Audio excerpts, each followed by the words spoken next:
Bonsoir les copains et bienvenue pour une toute nouvelle chronique qui va combiner sport auto et cinéma. Le but de la chronique va être tout bête. On va simplement s'attarder sur un film qui a pour thématique principale les sports auto, quelque chose qui s'en rapporte. Le schéma de la vidéo va être tout simple. On va tout d'abord s'attarder sur une petite introduction pas piquée d'hanneton et pas trop longue. Ensuite on va partir sur une explication chronologique du film. On va l'analyser point par point. Ensuite, on enchaînera sur les aspects les plus positifs et les plus négatifs du film via un petit schéma génialissime que je vous ai concocté. Et on finira bien sûr par une conclusion. Et quoi de mieux pour commencer une émission comme ça qu'un bon petit film qui pue la merde, que tous les cinéphiles ont détesté, qu'ils aiment le sport ou pas. Et voilà, accrochez-vous, on va parler de Driven.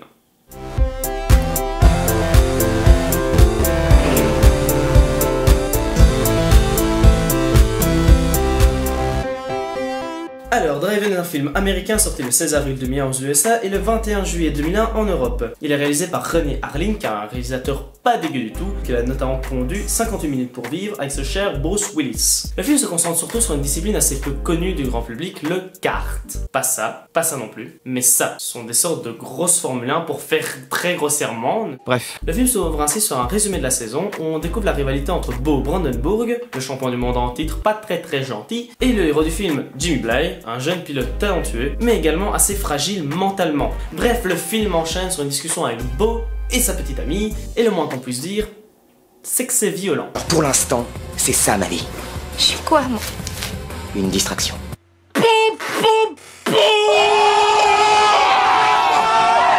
Après ça, elle va aller bouffer une bouteille de Javel, on va plus jamais la revoir. Après, c'est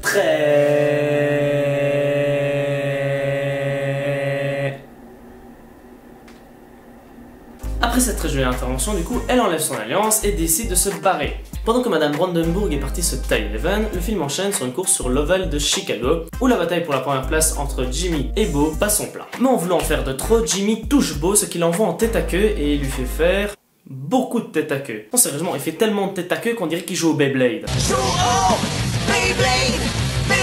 Ceci n'était pas un placement de produit. Suite à cette partie de toupie, Carl Henry, le directeur d'équipe de Jimmy, décide de faire appel à un de ses anciens pilotes, Joe Tanto, incarné par le splendide Sylvester Stallone, afin d'épauler Jimmy dans sa quête du titre de champion. Et au même moment, on fait la connaissance du frère et manager de Jimmy, Débile. C'est un prénom que je vais volontairement appeler Débile parce qu'il va faire plein de trucs à la con tout au long du film, mais on y reviendra. Et celui-ci est visiblement fâché des contre-performances de son frère. Du coup, il décide de lui remonter le moral en lui racontant une de ses vieilles histoires sur un de ses exploits. J'ai vu un gosse de 8 ans, dans un vieux kart pourri, rattraper 3 tours de retard et battre des mecs qui avaient le double de son âge. Super impressionnant. N'empêche qu'ils auraient dû filmer et le mettre sur YouTube parce que des trucs comme ça, j'en vois jamais. Les équipes se rendent ensuite à Toronto ou Tanto. Ça rime. Où Tanto fait son retour dans le paddock, ce qui permet au réalisateur d'envoyer une bonne dose de fanservice. Et genre plein.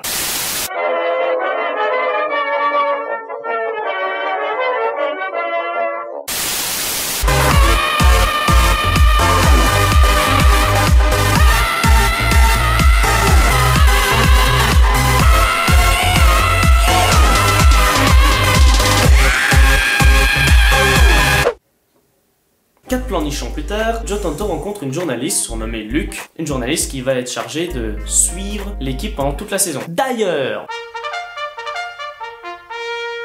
à l'origine, si on regarde les scènes coupées du film, on remarque que ce personnage a beaucoup plus d'importance dans l'intrigue. Il y a ainsi une relation amoureuse qui se crée entre elle et Joe Tanto, et qui est d'ailleurs vachement intéressante quand on regarde les bonus DVD. Le seul souci, c'est qu'à mon avis, pour ne pas nuire au rythme du film ou quoi, ils l'ont transformé en personnage fonction. Fin de la parenthèse. Après ça, ce cher Rocky... Oh, pardon, je me suis trompé. Autant tôt pour moi.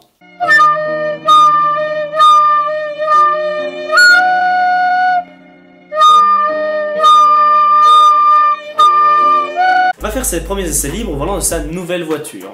Une scène qui d'ailleurs vaut le détour tellement elle est surprenamment inutile en fait. Tanto va en effet prendre 3 pièces de monnaie, les jeter sur le circuit et les catcher avec ses pneus arrière en faisant un dérapage. Moi non plus je vois pas l'intérêt. Après cette belle parodie d'Initial D,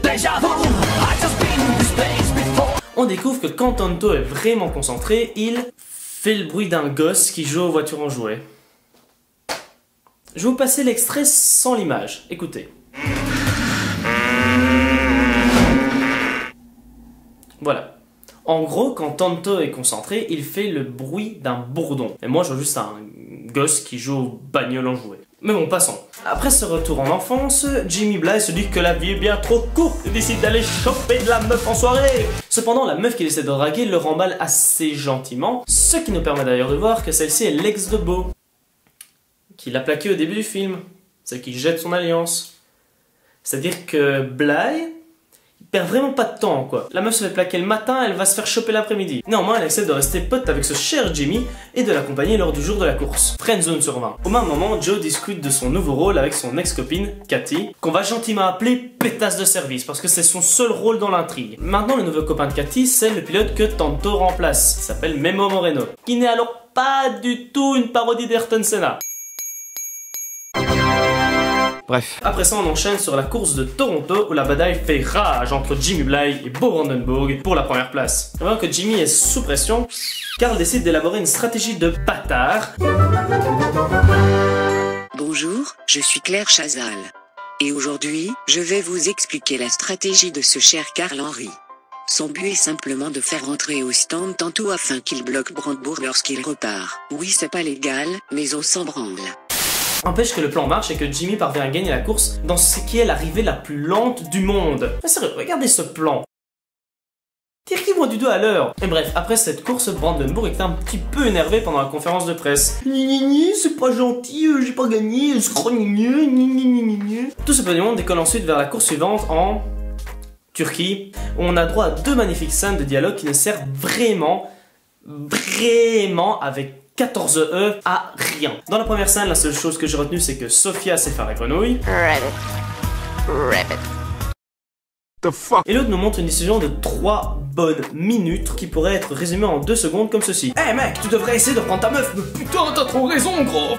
Mais c'est pas tout ça, et on enchaîne avec une scène où Bo rêve de faire de la moto sans casque. Et où Sofia dort pendant que son prédateur sexuel l'observe.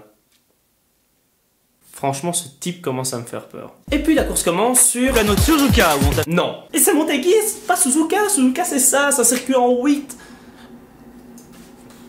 Bref, la course bat son plein, mais tout à coup, Jimmy Bly oublie le fonctionnement d'un volant. C'est pas une blague, regardez cette scène. Ça servait pas genre...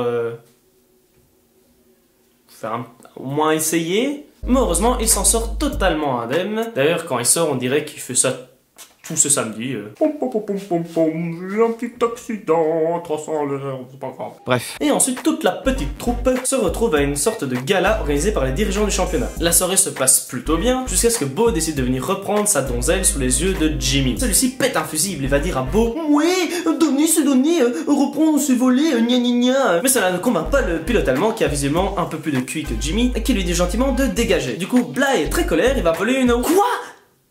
What? Mais ça ne marche pas comme ça. Faut que je prenne un petit peu de temps pour vous expliquer pourquoi cette scène n'a aucun sens. Bon. C'est une voiture d'exposition, c'est comme un meuble, ça n'a pas de moteur la plupart du temps. Admettons par je ne sais quel miracle qu'elle est un moteur. Pourquoi elle aurait de l'essence, des pneus fonctionnels, elle marcherait comme ça? C'est une voiture d'exposition, elle n'est pas censée bouger. Bon, admettons que la voiture soit prête à rouler. Comment elle démarre? Une voiture de course, ça ne démarre pas en tournant les clés. C'est pas une voiture normale. Il n'y a pas un bouton start and stop, ça n'existe pas. Il roule sans casque? Si moi je fais ça, ça ressemble à ça. Après cette folle course-poursuite totalement illégale, que font nos deux amis? C'est pas quelqu'un qui s'est dit qu'ils allaient faire un procès, hein. Et je suis sûr qu'il y en a encore plein. Mais bon, on va s'arrêter ici et continuer sur la suite de la purge. Après ce petit rodéo urbain, les pilotes se dirigent en Allemagne pour l'avant-dernière manche de la saison. Et pendant que Jimmy joue aux petites voitures, Carl Henry a décidé de faire son petit FDP et de refaire courir Memo Moreno à la place de Tonto pour cette course. En plus de ça, il explique à Joe Tonto que... Il ne gagne pas la prochaine fois, il dégage. Mais putain, c'est un débutant. T'imagines, tu remets ça à n'importe quelle situation, à n'importe quel autre sport. Eh ben Bobby, je ne te marque pas un triplé pour ton premier match, et ben je te vire. Bref. La course commence sur une piste détrempée. Tout se passe plutôt bien malgré les quelques accidents totalement exagérés. Mais soudain, Memo Moreno tente une attaque suicidaire sur Jimmy Bly, touche sa roue, s'envole, explose en l'air, atterrit dans un fleuve et explose et meurt. Et fin du film. Non, je déconne, j'ai rajouté la dernière scène. Rewind movie. Play movie, but with the real story. La voiture s'écrase dans un étang, et là, n'écoutant que leur courage, leur bravoure, Jimmy Bly et Bo s'allient afin de le sortir de là, et la voiture explose encore. Mais, faut savoir que les monoplaces de kart roulent à l'éthanol, qui se dissout dans l'eau. Du coup, cette scène n'aurait jamais dû exister. Connard. Mais malheureusement, pendant leur sauvetage, Bly s'est fait bobo à la jambe, et donc incertain de participer à la dernière course à Détroit. Mais son mental d'acier et aussi le fait que son frère s'est fait puncher la gueule, ça fait du bien, vont lui permettre de retrouver la force de surmonter ce handicap. Karl, impressionné, le laisse donc participer à la dernière course de la saison. Mais il devra partir dernier car il n'a pas participé au qualif en raison de sa jambe. Et vu que je suis un type gentil, je vais vous laisser plusieurs extraits de cette course d'anthologie, accompagné de la musique de Benny Hill.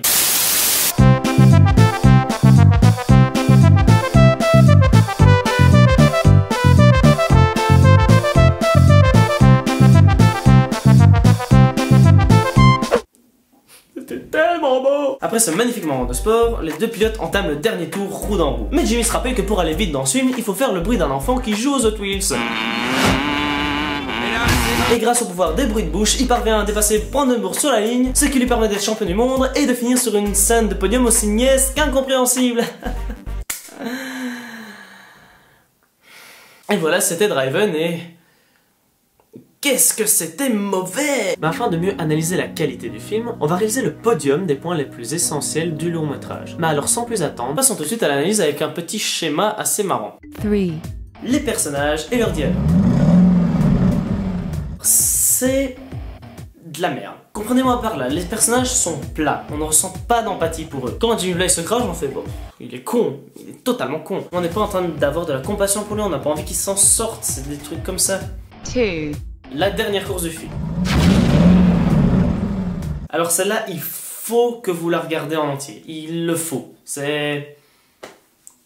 vous pouvez pas finir votre vie sans avoir vu ça. Quelque chose qui combine autant de faux raccords, d'erreurs de scénario, d'incohérences totales et d'effets spéciaux lamentables, c'est dingue. Ouais, parce qu'on n'a pas assez parlé des effets spéciaux, mais ils sont grandioses. Genre ça, ou encore ça.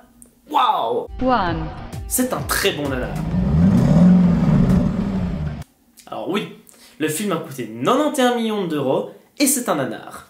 Pourquoi? Tout d'abord parce qu'on comprend bien qu'il parle de quelque chose qu'il ne connaît pas. J'en prends pour exemple la scène de la voiture qui explose, mais encore la scène de l'explosion, ou même les scènes de course en général où on voit les pilotes passer 25 vitesses en pleine ligne droite. Et du coup, c'est agréable à regarder.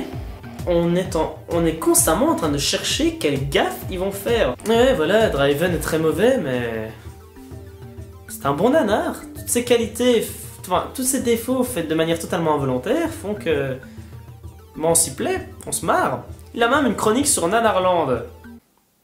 Du coup, j'ai raison. Et voilà, ce premier épisode de Cinéphas est déjà à présent terminé, j'espère qu'il vous aura plu. N'hésitez pas à vous abonner, à partager la vidéo, mais surtout à me dire en commentaire ce que vous avez aimé ou pas aimé, afin que je puisse m'améliorer et vous proposer un contenu de meilleure qualité. En tout cas, bisous et à très bientôt pour une nouvelle vidéo.